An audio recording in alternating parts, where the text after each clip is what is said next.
ଆଜିର ରାଶିଫଳ ଜୁନ୍ ମାସ 4 ତାରିଖ 2026 ମସିହା ଗୁରୁବାର। ଚାଲନ୍ତୁ ଜାଣିବା ଆଜିର ପଞ୍ଚାଙ୍ଗ ତିଥି ଚତୁର୍ଥୀ ରାତ୍ରି 11:51 ଗତେ ପଞ୍ଚମୀ, ନକ୍ଷତ୍ର ଉତ୍ତରାଷାଢ଼ ରାତ୍ରି 4:44 ଗତେ ଶ୍ରବଣ, ଚନ୍ଦ୍ର ଧନୁ ଦିବା 8:44 ଗତେ ମକର। ଆଜିର ସୂର୍ଯ୍ୟ ଉଦୟ ସମୟ 5:11, ସୂର୍ଯ୍ୟାସ୍ତ ସମୟ 6:20। ତୁଳା ଓ କୁମ୍ଭ ରାଶିର ଘାତ ବାର, ତୁଳା ଓ କୁମ୍ଭ ରାଶିର ଘାତ ଚନ୍ଦ୍ର। ଆଜିର କାଳବେଳା ଓ ବାରବେଳା ଦିବା 3ଟା ଗତେ 6:20 ମଧ୍ୟ, ବିଶ୍ୱେଦୁଆ ଅମୃତ ବେଳା ଦିବା 2:45 ଗତେ 5:10 ମଧ୍ୟ ରାତ୍ରି, 7:08 ଗତେ 9:32 ମଧ୍ୟ ରାତ୍ରି, 12:44 ଗତେ 3:09 ମଧ୍ୟ, ବିଶ୍ୱେଦୁଆ ମାହେନ୍ଦ୍ର ବେଳା 6ଟା। ଆଜି ମୂଳା 11:51 ଗତେ ବେଲ ଭକ୍ଷଣ ନିଷେଧ। ଚାଲନ୍ତୁ 12ଗୋଟି ରାଶିର ନାମ ଜାଣିବା ଏବଂ କେମିତି ରହିଛି ଆପଣଙ୍କ ଦିନ ସେ ବିଷୟ ଜାଣିବା ପୂର୍ବରୁ ଭିଡ଼ିଓଟି ଭଲ ଲାଗିଲେ ଲାଇକ୍, ସେୟାର, ସବସ୍କ୍ରାଇବ୍ କରିବେ। ପାଖରେ ଥିବା ବେଲ୍ ଆଇକନ୍ ଦାବି ଅଲ୍ ନୋଟିଫିକେସନ୍ ଅନ୍ କରିବେ, ଯାହାଫଳରେ ନୂଆ ନୂଆ ଭିଡ଼ିଓ ପାଇପାରିବେ। ପ୍ରଥମେ ଦେଖିବା ମେଷ ରାଶି ବ୍ୟକ୍ତିମାନଙ୍କ ପାଇଁ। ବାଣିଜ୍ୟ, ବ୍ୟବସାୟୀ, ପରିବହନ, ଆୟ ଉତ୍ତମ ହେବ। କର୍ମରେ ଉନ୍ନତି, ସମସ୍ତ କର୍ମର ଆଶାତୀତ ସଫଳତା ପାଇବେ। ନୂତନ କର୍ମାରମ୍ଭ କିମ୍ବା ନୂତନ ନିଯୁକ୍ତିର ସମ୍ଭାବନା ରହିଛି। ସହକର୍ମୀ, ପରିବାରର ସମସ୍ତ ସଦସ୍ୟ ସାହାଯ୍ୟ ସହାନୁଭୂତିର ହାତ ବଢ଼ାଇବେ। ବିଦ୍ୟାର୍ଥୀ, କ୍ରୀଡ଼ାବିତ କର୍ମରେ ପରିଶ୍ରମ ଜାରି ରଖିବେ। ମହିଳାମାନେ କର୍ତ୍ତବ୍ୟ ପ୍ରତି ସଚେତନ ହେବେ।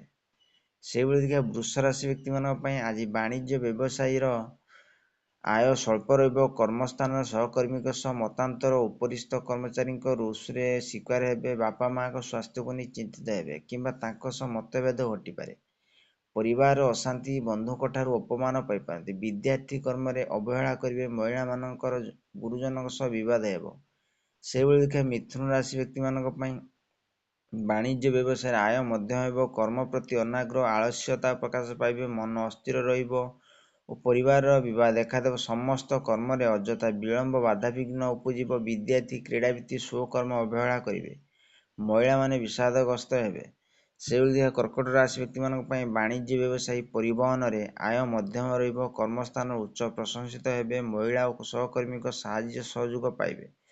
ସହଧର୍ମିଣୀ ସହଯୋଗ ପାଇବେ। ସ୍ତ୍ରୀ ହେତୁକ ଧନ ପ୍ରାପ୍ତିର ଯୋଗ ରହିଛି। ବିଦ୍ୟାର୍ଥୀ, କ୍ରୀଡ଼ାବିତ ଅସ୍ଥିର ମନ ହେବ। ମହିଳାମାନେ ସ୍ୱାମୀଙ୍କ ସେବା ଓ ପରିବାର ସେବାରେ ଦିନଟି ବିତାଇବେ।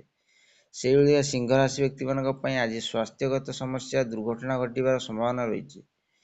ବାଦ ବିବାଦ ପ୍ରତି ସତର୍କ ରହିବେ। ଗ୍ୟାସ୍ ହିଟର ବ୍ୟବହାର କାଳରେ ସାବଧାନ ରହିବେ। ବାଣିଜ୍ୟ, ବ୍ୟବସାୟରେ ଆୟ ସ୍ୱଳ୍ପ ରହିବ।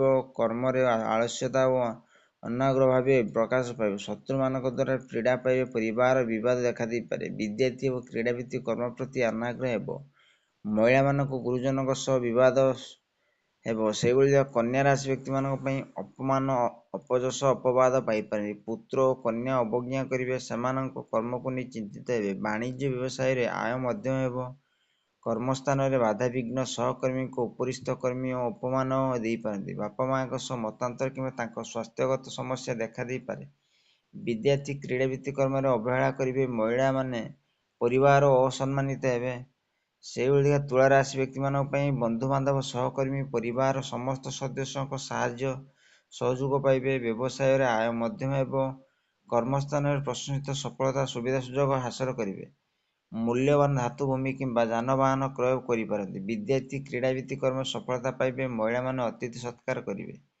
ସେହିଭଳି ବିଛା ରାଶି ବ୍ୟକ୍ତିମାନଙ୍କ ପାଇଁ କର୍ମ ପ୍ରତି ଆଗ୍ରହ, ଏକାଗ୍ରତା, ଆନ୍ତରିକତା ବୃଦ୍ଧି ପାଇବା ହେତୁ ସମସ୍ତ କର୍ମର ଆଶାତୀତ ସଫଳତା ପାଇବେ। ବାଣିଜ୍ୟ, ବ୍ୟବସାୟୀ, ପରିବହନରେ ଆୟ ମଧ୍ୟମ ହେବ। ନୂତନ କର୍ମାରମ୍ଭ କିମ୍ବା ନୂତନ ନିଯୁକ୍ତିର ସମ୍ଭାବନା ରହିଛି। ଭାତୃ ଭଗ୍ନୀଙ୍କ ସାହାଯ୍ୟରେ ପରିବାର ସାହାଯ୍ୟ ପାଇବେ।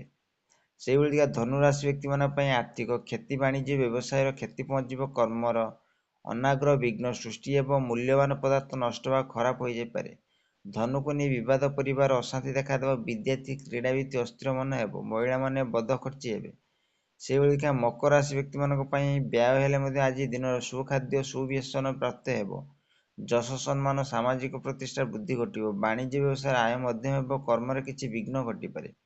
ବିଦ୍ୟାର୍ଥୀ ଓ କ୍ରୀଡ଼ାବିତ କର୍ମରେ ପ୍ରଶଂସିତ ହେବେ। ମହିଳାମାନେ ପରିବାର ଆଦର ପାଇବେ। ସେହିଭଳି କୁମ୍ଭରାଶି ବ୍ୟକ୍ତିମାନଙ୍କ ପାଇଁ ଅଟକିଥିବା କାମ ପୂରଣ ଆରମ୍ଭ କରିବା ପାଇଁ ମନସ୍ଥ କରିବେ। ବାଣିଜ୍ୟ, ବ୍ୟବସାୟରେ ଆୟ ଅଧିକ ହେବ। ବ୍ୟୟ ଭାର କମ୍ ରହିବ। ଊର୍ଦ୍ଧ୍ୱ ଫେରି ପାଇବେ। ମହିଳାମାନେ ଘରକରଣା ଜିନିଷ କ୍ରୟ କରିବେ। ଶେଷରେ ଦେଖିବା ମୀନ ରାଶି ବ୍ୟକ୍ତିମାନଙ୍କ ପାଇଁ କର୍ମର ଉନ୍ନତି, ସଫଳତା ପାଇବେ। ବାଣିଜ୍ୟ, ବ୍ୟବସାୟ, ପରିବହନ, ଆୟ ଉତ୍ତମ ଏବଂ ଆକସ୍ମିକ ଧନଲାଭ, କୌଣସି ସୂତ୍ରରୁ ଧନପ୍ରାପ୍ତି ଯୋଗ ରହିଛି। ମୂଲ୍ୟବାନ ଧାତୁ କିମ୍ବା ଭୂମି କ୍ରୟ କରିବା ପାଇଁ ଯୋଜନା କରିବେ। ବିଦ୍ୟାର୍ଥୀ କର୍ମରେ ପରିଶ୍ରମ ଜାରି ରଖିବେ। ମହିଳାମାନେ ଆନନ୍ଦିତ ହେବେ। ଆଶା କରି ଭିଡ଼ିଓଟି ଭଲ ଲାଗିଲେ ଲାଇକ୍, ସେୟାର, ସବସ୍କ୍ରାଇବ୍ କରିବେ, ବେଲ୍ ଆଇକନ୍ ଦେବେ।